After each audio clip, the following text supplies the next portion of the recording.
Welcome to economic pulse. ఈ వీడియోలో మనం మనందరినీ సఫర్ చేసేటువంటి ఒక ఎకనామిక్ ఆస్పెక్ట్ గురించి మాట్లాడుతున్నాం. అదే ఇన్ఫ్లేషన్ దాని యొక్క ప్రభావం ఎలా ఉంటుంది ఒక కామన్ మ్యాన్ పైన అనేది మనం ఈ వీడియోలో డిస్కస్ చేయబోతున్నాం. సో మీరందరూ రెండు విషయాలు as a citizen you have to remember. మన ఆదాయాన్ని సగం లాగేసుకునేది ఈ ట్యాక్స్ సిస్టమ్, మరి రెండవ ఆదాయాన్ని లాగేసుకునేది ఇన్ఫ్లేషన్. సో ఈ రెండు కూడా కామన్ మ్యాన్ నుంచి మిడిల్ క్లాస్ వరకు చాలామందిని అనేక సార్లు సఫర్ చేసేటువంటి అంశాలు inflation. So first of all inflation తెలుసుకోబోయే ముందు మనం మనీ గురించి మనం మాట్లాడాలి. సో ఎందుకంటే మనీ అనేది ఏదైనా ఒక వస్తువుని మీరు పొందాలంటే ఆపోజిట్లో మీరు మనీ పే చేయాల్సి ఉంటుంది. సో మనీ అనేది ఒక వస్తువుని మనం పొందాలంటే ఆ వస్తువుని మనం మనీ యూజ్ చేసుకోవాలి. కాబట్టి మనీని మనం మీడియం ఆఫ్ ఎక్స్చేంజ్ అనేటువంటి పేరుతో మనం పిలుస్తాం. ఇక్కడ మీరు గమనించినట్లయితే అసలు చాలామందికి తెలియని విషయం, మనీకి ఆ విలువ ఎక్కడి నుంచి వస్తుంది. సో జనరల్గా మనం ఏదన్నా ఒక వస్తువుని మనం పొందాలంటే సమానమైన విలువ ఉన్న వస్తువుని ఇవ్వాల్సి ఉంటుంది. కానీ ఇక్కడ మీరు గమనించినట్లయితే మనీ అనేది ఈ యొక్క అంశంలో మీకు ప్రతి ఒక్క కరెన్సీ నోటు పైన మీకు ఒక గ్యారంటీ పత్రం రాసి ఉంటుంది. సో అందువల్ల కరెన్సీకి ఆ విలువ వస్తుంది. యాక్చువల్లీ మీరు చూస్తున్న బోర్డు మీద చూస్తున్నటువంటి ఈ 500 రూపీస్ నోట్ ఏదైతే ఉందో, ఈ 500 రూపీస్ నోటుని మనం హౌషంగాబాద్లో యాక్చువల్గా పేపర్ తయారు చేస్తాం. సో ఇంకు కూడా అక్కడే తయారు చేస్తాం. సో ప్రింటింగ్ వచ్చేసేసి వెస్ట్ బెంగాల్ సల్బోనీలో ప్రింట్ వేయటం జరుగుతుంది. సో దాంతోపాటుగా మనకు ఈ ప్రింటింగ్ ప్రాసెస్ ఏదైతే ఉందో ఇది మైసూర్ కర్ణాటకలో కూడా ప్రింటింగ్ అనేది చేయటం జరుగుతుంది. సో కానీ ఇక్కడ మనం గమనించినట్లయితే ఈ పేపర్ తయారు చేయడానికి, ఈ ప్రింటింగ్ వేయడానికి మనకు అయ్యేటువంటి ఖర్చు ఏదైతే ఉందో ఇది కేవలం మనకు 3 రూపాయల నుంచి 4 రూపాయల మధ్యలో మనకు పడుతుంది. కానీ ఈ నోటుని మనందరం కూడా 500 రూపాయలకి మార్చుకోవటం జరుగుతుంది. So the reason behind our currency, so where the value of the currency will get. So value of the currency అనేది మనకు ఈ యొక్క కింద ఆర్బీఐ గవర్నర్ ఇచ్చిన గ్యారంటీ చేత వస్తుంది.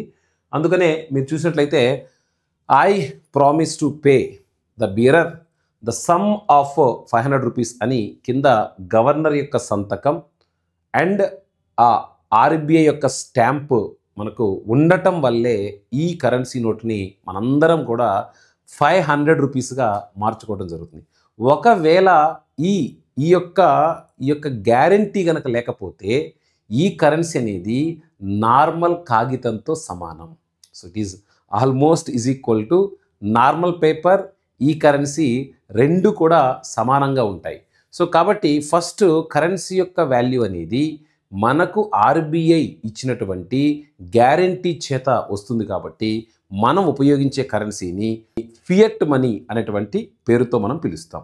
సో ఇక్కడ మనం గమనించినట్లయితే you know very well, Reserve Bank of India కింద రాస్తుంది అక్కడ చూడండి, guaranteed by the central government. So ఈ currency Reserve Bank of India అనే సంస్థ కేంద్ర ప్రభుత్వం కింద పనిచేసేటువంటి సంస్థ, 100% an organization owned by the central government. So అంటే ఆర్బీఐ గ్యారంటీ ఇచ్చింది అంటే కేంద్ర ప్రభుత్వం గ్యారంటీ ఇచ్చినట్టే. ఓకేనా? Hope you understand. సో ఇక్కడ మనకు కరెన్సీ యొక్క వాల్యూ ఎక్కడి నుంచి వచ్చిందో మనం చూసాం. తర్వాత మనం గమనించినట్లయితే ఇక్కడ మనకు జనరల్గా మీ అందరికీ డౌట్ వస్తుంది, ఎక్కువ మనీ ముద్రిస్తే మరి ఆ ఎక్కువ ముద్రించినటువంటి, ఎక్కువ ప్రింట్ చేసినటువంటి మనీ అనేది అందరికీ డిస్ట్రిబ్యూట్ చేస్తే మరి అందరూ ధనవంతులు అయిపోతారు కదా, అందరికీ కావలసిన వసతులు అంటే ఫెసిలిటీస్ ఏవైతే ఉన్నాయో వాళ్ళు పొందగలుగుతారు కదా అంటే దట్ ఈజ్ రాంగ్ కాన్సెప్ట్.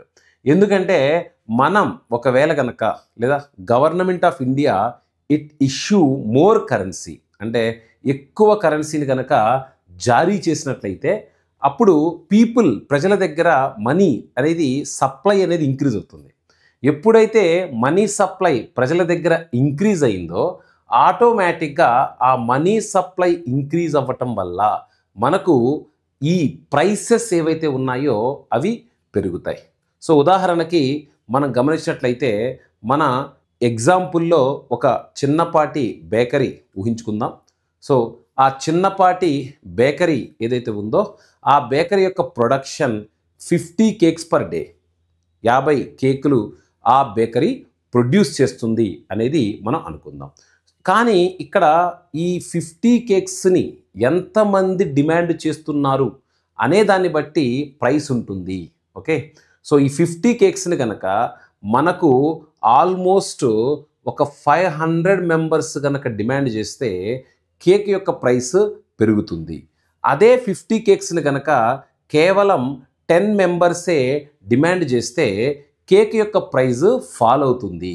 అంటే it as simple as that price పెరగటం అనేది ప్రైస్ తగ్గటం అనేది దేని మీద డిపెండ్ అయి ఉంటుందంటే ఆ పర్టిక్యులర్ వస్తువుని ఎంతమంది డిమాండ్ చేస్తున్నారు అనే దాన్ని బట్టి ఉంటుంది. సో ఆ డిమాండ్ అనేది దేని మీద ఆధారపడి ఉంటుంది అంటే ఆ డిమాండ్ అనేది మనీ సప్లై మీద ఆధారపడి ఉంటుంది. సో మనీ సప్లై పెరిగితే ఇన్ఫ్లేషన్ వస్తుంది, మనీ సప్లై తగ్గితే డీఫ్లేషన్ వస్తుంది. So increasing money supply leads to inflation, decreasing money supply leads to deflation. So ఇక్కడ మనకు మేజర్గా ప్రాబ్లం ఏంటి, మనకు పాల ప్యాకెట్ కానీ లేకపోతే టీలు కానీ లేకపోతే షుగర్ కానీ రైస్ కానీ వీట్ కానీ క్లాత్ కానీ ఫుట్వేర్ కానీ ఇలాంటి వస్తువులు మనం నిరంతరం వినియోగిస్తూ ఉంటాం. సో ఇలాంటి వస్తువుల పైన ఇన్ఫ్లేషన్ గనక వచ్చి ప్రైసెస్ పెరిగితే మనలాంటి వాళ్ళు ఆటోమేటిక్గా నష్టపోతారు. సో కాబట్టి ఒక తంబురులు ఏంటంటే ఇన్ఫ్లేషన్ అనేది కన్జ్యూమర్కి, పూర్ పీపుల్కి, మిడిల్ క్లాస్కి, ఫార్మర్స్కి నష్టాన్ని కలిగిస్తుంది.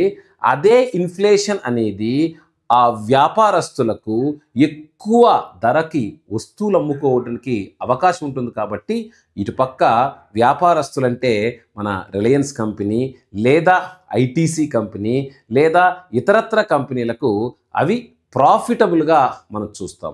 సో కాబట్టి ఇన్ఫ్లేషన్ అనేది కామన్ మ్యాన్కేమో నష్టము, ఇన్ఫ్లేషన్ అనేది వ్యాపారస్తులకు లాభంగా ఇన్ జనరల్గా మనం చూడటం అనేది జరుగుతుంది. సో ఇక్కడ మనం గమనించినట్లయితే ఇన్ఫ్లేషన్ అనేది one of the most important element especially in common man లైఫ్లో. కాబట్టి ఈ కామన్ మ్యాన్ని కాపాడడానికి ఒక హీరో అయితే ఉండాలి కదండి. సో కామన్ మ్యాన్ని కాపాడేటువంటి హీరోనే ఆర్బీఐ. సో ఆర్బీఐ యొక్క ప్రధాన ఉద్దేశం ఏమిటి అంటే ఇన్ఫ్లేషన్ని నియంత్రించుట. ఓకే, అదేవిధంగా ఆర్బీఐ ఏ విధానం అంటే ఏ పాలసీ ద్వారా ఇన్ఫ్లేషన్ నియంత్రిస్తుంది అంటే మానిటరీ పాలసీ ద్వారా ఇన్ఫ్లేషన్ని నియంత్రించడం జరుగుతుంది. సో కాబట్టి ఇన్ఫ్లేషన్ ఎవరు నియంత్రిస్తారు, ఇన్ఫ్లేషన్ వల్ల వచ్చే ప్రభావం ఏమిటి, అసలు మనీ సప్లై పెరిగితే ఏ ప్రభావం వస్తుంది అనేది ఈ వీడియోలో కూలంకుషంగా మాట్లాడాం. సో ఆబ్వియస్లీ ఇది not only aspirants plus market plus ట్రేడింగ్కి కూడా ఇది చాలా ఉపయోగపడుతుంది. సో కాబట్టే ఇన్ఫ్లేషన్ మీద ఈ వీడియో చేయడం జరిగింది. So thank you very much, thanks allot. మీరు మీ యొక్క అమూల్యమైన టైంని ఈ ఛానల్కి ఇచ్చినందుకు ప్రత్యేకమైన ధన్యవాదాలు. Thanks a lot. నేను మీ Shivaprasad. Take care and bye.